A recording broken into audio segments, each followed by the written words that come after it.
News channel में आप सभी का स्वागत है। चैनल से जुड़ने के लिए लाइक, सब्सक्राइब, कमेंट एवं शेयर कर पी अपडेट में किसानों की समस्याओं और अधिकार की मांग के सुरेश कोथ ने पश्चिम बंगाल दौरा कर पश्चिम बंगाल सरकार को किसानों के लिए कुछ करके आने के लिए कहा। 2024 के देश का चुनाव लोकसभा को देखते हुए कहा, खाली हाथ न आए। जब तक यह कानून रद्द नहीं किया जाएगा आंदोलन चलता रहेगा।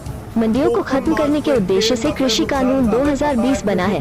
संयुक्त किसान मोर्चा पश्चिम बंगाल में किसानों के अधिकार के लिए प्रेस कॉन्फ्रेंस करते हुए सभी किसान एक साथ एक मंच पर दिया गया कि उसको आज धान का भाव 1000 रुपए नहीं मिलता, उसका गेहूं का भाव आज 1000 रुपए नहीं मिलता। और हरियाणा, पंजाब, उत्तर प्रदेश, जो उत्तर भारत के अंदर जहां मंडियां विकसित हैं वहां पर हम कम से कम MSP पे बेच पाते हैं। दूसरा, कॉन्ट्रैक्ट फार्मिंग की जहां तक बात है, कॉन्ट्रैक्ट फार्मिंग एक बहुत बड़ी हमारे साथ धोखा है। बहुत से किसानों की जमीन लेकर के एक उद्योग के तहत एक कंपनी बना करके कोई कंपनी किसानों की जमीन के ऊपर लोन ले सकती है, ऐसा उसके अंदर है। और अगर वो कंपनी सही तरीके से नहीं चलती, किसी कारणवश वो घाटे में चली जाती है और वो छोड़ के भाग जाती है, तो उसके अंदर कोई प्रावधान नहीं है कि वो लोन कौन देगा। हमारे को जो मंडियां APMC मंडियां बनी थी उसमें दो हमारे को अधिकार दिए गए थे, एक मोल का, एक तोल का।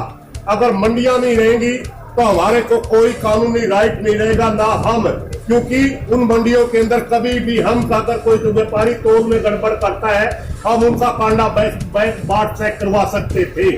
और अगर मोल में कहीं गड़बड़ होती है तो वहाँ मंडी का जो रजिस्टर होता है, मार्केट कमेटी के रजिस्टर के अंदर भाव दर्ज होता था, हम अपना कोर्ट में दावा पेश करके अपना भाव ले सकते थे, जिस भाव हमारा किसान का अनाज बिका। मंडी टूट जाएगी तो हमारा वो कानूनी राइट भी जाता है। और दूसरी एक बहुत बड़ी एक हमारा कॉन्ट्रैक्ट फार्मिंग में दिया गया, अगर कोई किसी कंपनी और किसान के बीच में विवाद पैदा हो जाता है तो उसको सुलझाने की पावर SDM को दी गई है, जबकि SDM एक छोटा अधिकारी होता है और वो सरकार के इशारे पर काम करता है।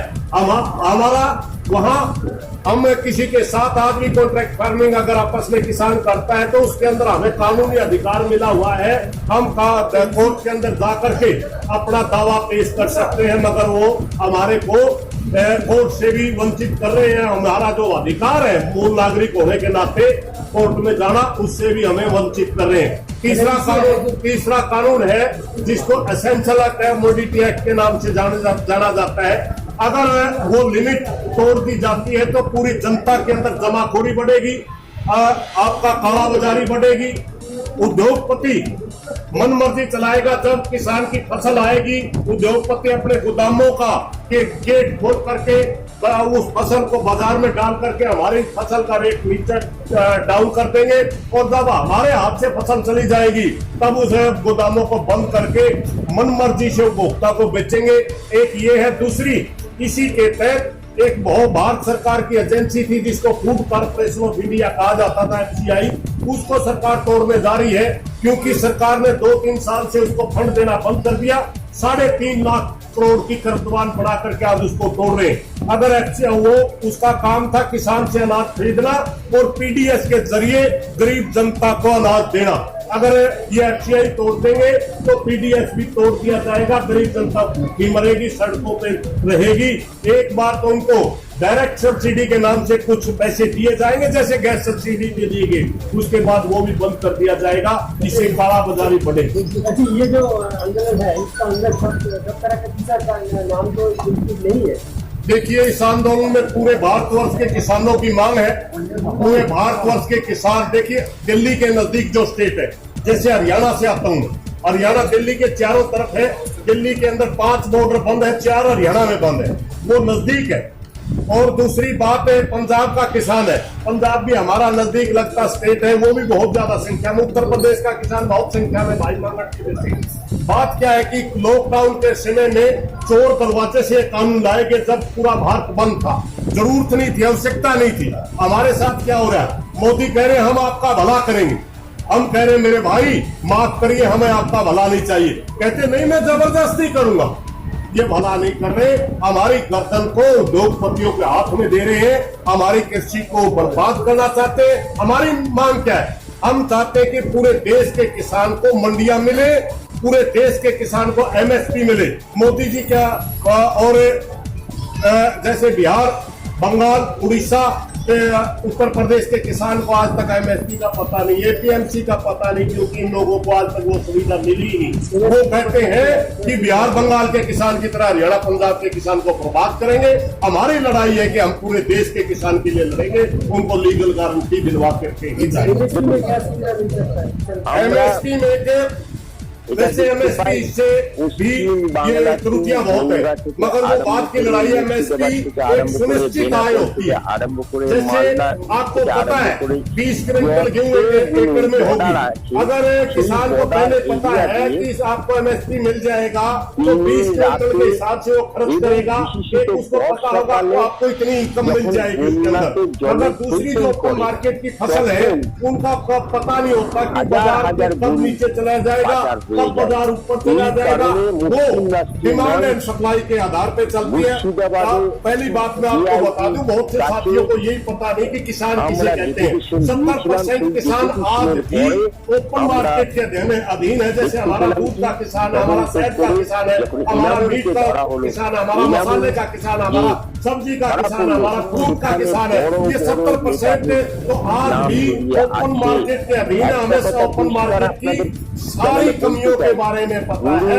क्या गुमराह करने की कोशिश मत करिए, किसानों को बांटने की कोशिश मत करिए। मोदी जी इस देश के किसान, ये देश के नागरिक हैं, इनको जीने का अधिकार है, इनको इनके अधिकारों के तहत एक लीगल गारंटी दीजिए ताकि ये भी सम्मान के साथ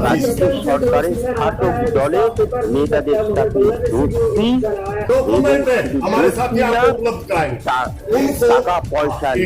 उनको डॉक्यूमेंट दिया गया मगर मालिक नहीं बनाया। हमारी मांग यही है कि आप उनको मालिक बनाइए। सबसे बड़ी बात क्या रहती है उसकी, मान लो किसी किसान ने 2 बीघा आलू बीजा और वो आलू बीजा उसके फल आ गई, फल आ गई, उसका आलू बर्बाद हो गया, उसके जमीन नाम नहीं है, ना उसको बीमा मिलेगा, ना डिजास्टर मैनेजमेंट के तहत कोई स्टेट सरकार दे रही है या भारत सरकार दे रही है कोई पैसा मिलेगा। वो किसान बर्बाद हो रहा है। आपने उनको जमीनें दी है, आपने पहले से दी है, हम डिमांड नहीं कर रहे, आपने पहले से दी है। हमारी डिमांड ये है कि उनको प्रॉपरली पूरे कानूनन तरीके से उनको मालिक बनाया जाए ताकि वो हर तरह से उस जमीन का यूज कर सके। किसी तरह की उनके ऊपर अगर आपदा आती है तो वो भी सरकार का वो लाभ ले सके जो दूसरे किसान लेते हैं। गवर्नमेंट के पास आपका विरोध क्या है? गवर्नमेंट के पास ये ममता गवर्नमेंट की मांग, ये रेवेन्यू डिपार्टमेंट ममता सरकार यानी स्टेट सरकार का इश्यू होता है। ये भी ममता सरकार से हम मांग करते हैं कि इन किसानों को मालिक बनाइए।